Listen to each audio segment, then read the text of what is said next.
Bom dia, pessoal. Para quem não me conhece, sou Moisés Krieger, escritor. Assino as minhas obras como M. Krieger e sou autista. Nesse vídeo, irei falar sobre uma das composições de Ludwig van Beethoven, uma das composições mais enigmáticas e mais complexas, que é a Nona Sinfonia. Alguém já ouviu falar dela? Comentem. Após a vinheta, irei falar sobre essa composição de Ludwig van Beethoven.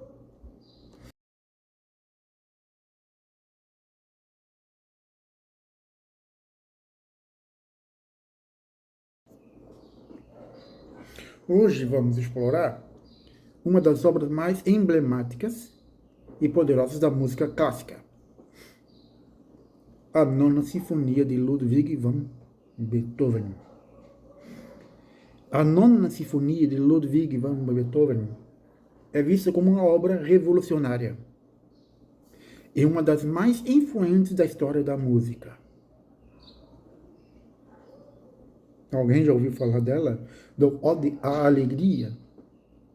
É uma das composições mais densas. Ele acreditava na esperança da humanidade. Ele escreveu essa música pensando na humanidade. Beethoven, ele era um dos compositores mais difíceis de entender. Ainda é. Por quê? Muitas vezes a gente pensa que músico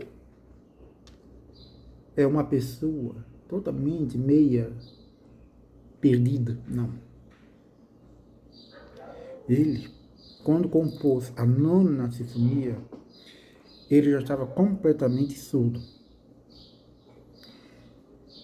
E no meio dessa tempestade de surdez, que durou por o resto da vida, mas só aos poucos, né?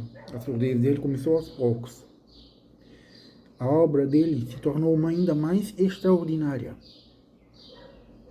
Ele era um dos melhores pianistas e um dos compositores mais densos. Ele bem dizer, começou o romantismo na Europa. O movimento do romantismo na música, no caso, né?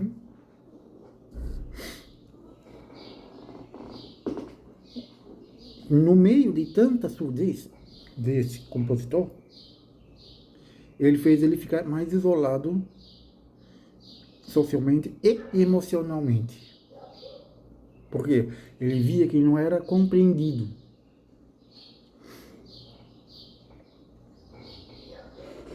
Ele estava querendo, quando ele começou com esse todo isolamento social, isolamento emocional que ele vivenciou nesse momento da sua vida, ele começou a ter pensamentos ou até mesmo desejo de explorar temas de fraternidade e união, principalmente após dos tempos tumultuosos das guerras napoleônicas. Ele fez uma composição, uma sinfonia maravilhosa, a Sinfonia Heróica, homenageando o Napoleão, mas depois ele repudiou.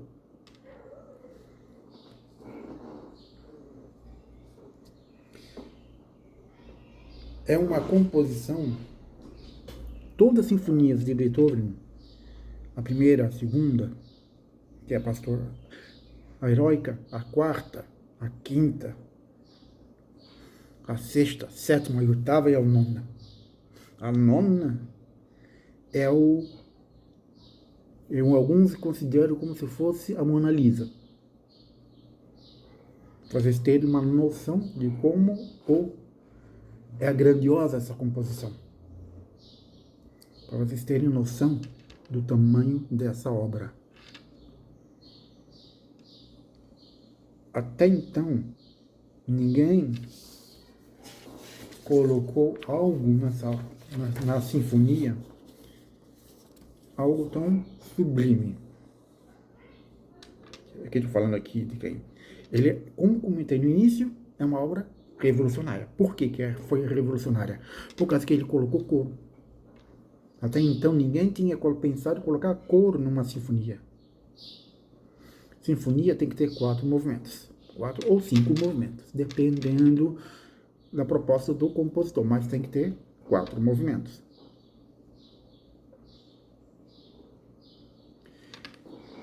O poema, ele escolheu o poema Ode à Alegria, de Friedrich Schiller, que foi adaptado para a música, certo? Para a sinfonia. Esse poema simboliza o quê? Valores da paz, fraternidade e liberdade. Liberté, égalité, fraternité. O lema da Revolução Francesa.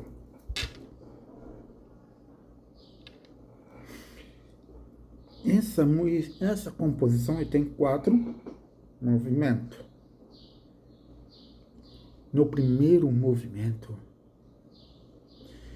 o compositor Beethoven colocou uma atmosfera imponente e enigmática, sem saber para onde tu estás indo. A tonalidade do Ré menor apresenta uma tensão e uma expectativa para saber para onde tu estás indo. Ele descreve o tema principal de uma forma que tu deixa com atenção, que revela todo ao longo de toda a sinfonia. Ela se repete em toda a obra, não somente no primeiro movimento, ao longo de toda a obra. O tema sempre está retornando, melhor falando, desculpa. E sempre com aquela tensão, impacto. Tensão, impacto. Deixando o espectador com a sensação de ter algo. Mas o quê?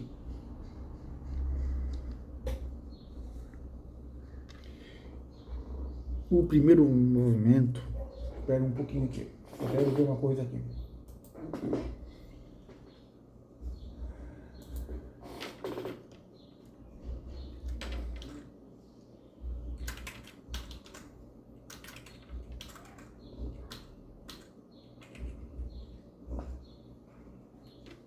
Só estou vendo uma coisinha aqui.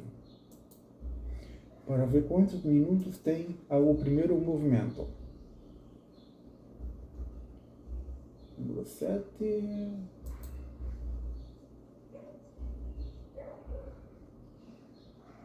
Só estou vendo aqui. Provavelmente tem uns 15 a 18 minutos de movimento. Espera mais um pouquinho.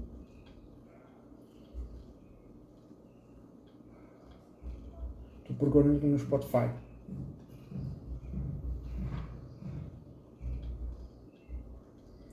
Deve ter uns 18 a 20 minutos do primeiro movimento.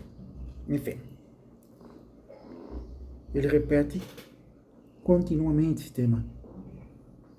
Deixando... Quando você vai escutar a composição pela primeira vez, tu vai sentir impacto. Vai te perguntar para onde ele tá, o compositor está querendo ir. O que ele está querendo mostrar? Está querendo mostrar o quê? Um dos temas, que é a fraternidade. Já no segundo movimento, tem aquele caráter enérgico e vivo. Ele constrói várias variações rítmicas e essas variações vão se interlaçando entre elas num meio de complexidade e apresenta também momentos de intensidade com toques de leve de humor. Olha que gênio! Esse segundo movimento cria um contraste com o primeiro movimento. primeiro movimento, impacto. Impacto. E o segundo, mais enérgico.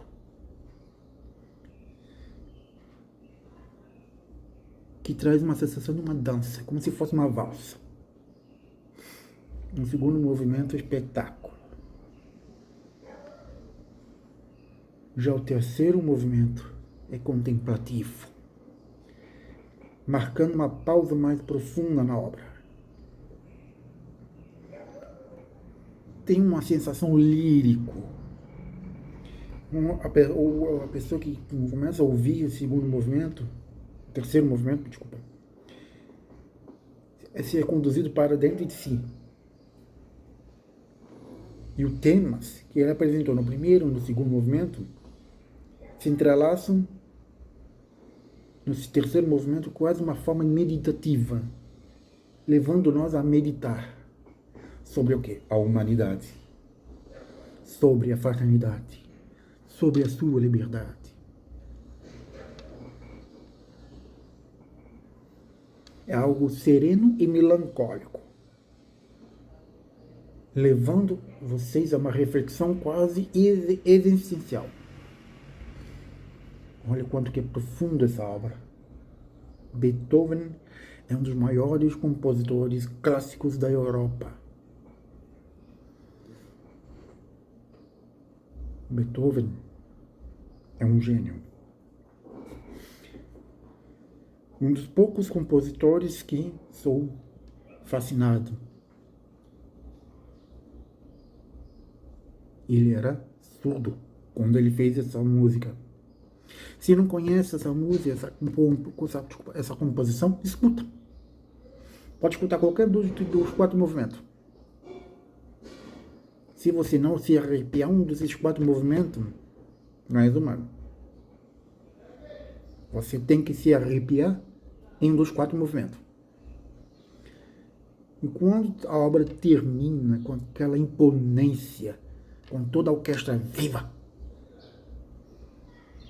tu sente o êxtase, tu sente livre, tu sente humano.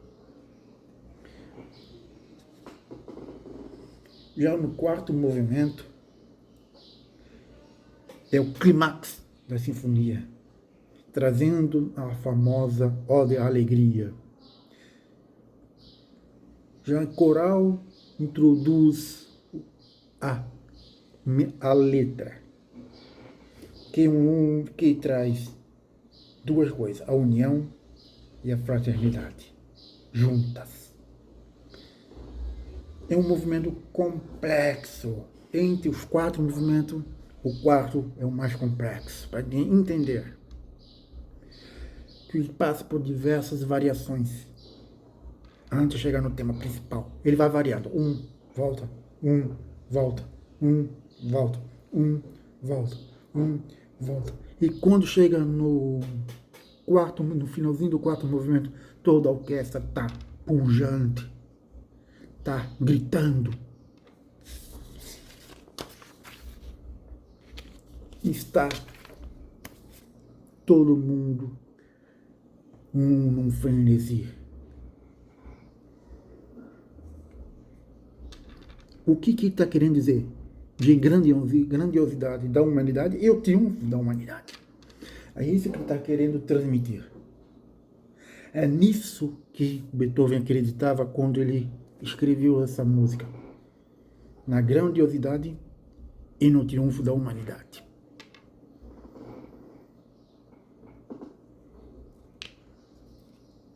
Simples. Tem alguma coisa a mais? Não. Agora, qual é o impacto e o legado dessa música, dessa composição? Ela foi pioneira na inclusão de vozes numa sinfonia. Até então ninguém colocou vozes na sinfonia. Ninguém. Beethoven foi o primeiro. Pá! Ele inspirou outros compositores e revolucionou o formato sinfônico. Ele inspirou e revolucionou. Olha quanto isso é profundo. Sem querer, ele pegou esse poema de Schiller e transformou num símbolo de união e paz universal.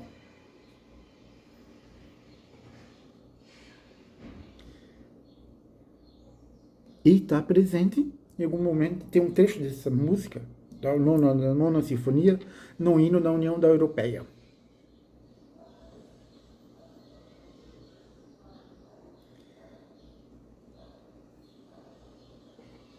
Se ele tivesse vivo hoje, se tivesse, eu tenho certeza que ele estaria muito grato. Muito grato. Por quê? Ele deixou a sua marca na história da música. É uma das mentes mais complexas que já pisou nesse mundo. Eu comparo ele com Beethoven e Mozart. São dois grandes gênios.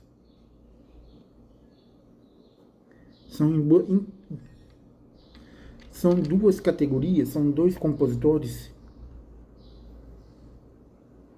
maravilhosos. Cada um com a sua identidade. Cada um com a sua... esqueci o termo, a palavra. Com a sua preposição, melhor falando. A nona sinfonia, até hoje, é uma das mais reproduzidas em concertos.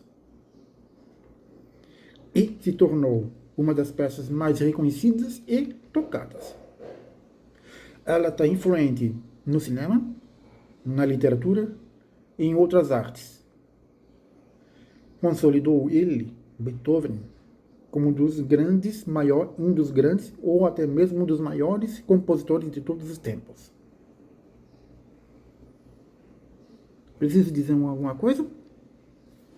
Você sabia que pode usar o seu FGTS para conseguir um empréstimo com condições especiais?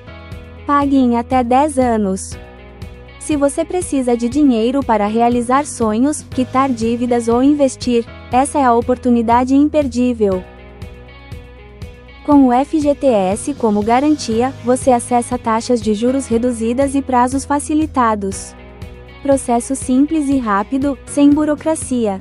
Juros mais baixos, prazo de até 10 anos, facilidade de aprovação e segurança para quitar suas dívidas ou financiar projetos. Utilize seu saldo FGTS como garantia. Condições personalizadas e parcelas acessíveis e fixas. Não perca tempo, entre em contato e saiba como aproveitar essa oportunidade. Para saber mais, envie um e-mail para moiseskrieger29@gmail.com. Se você gostou desse vídeo, comentem, compartilhem. E não se esqueça que toda sexta-feira tem um novo vídeo aqui no canal. Se não é inscrito, se inscrevam. Um forte abraço e até mais.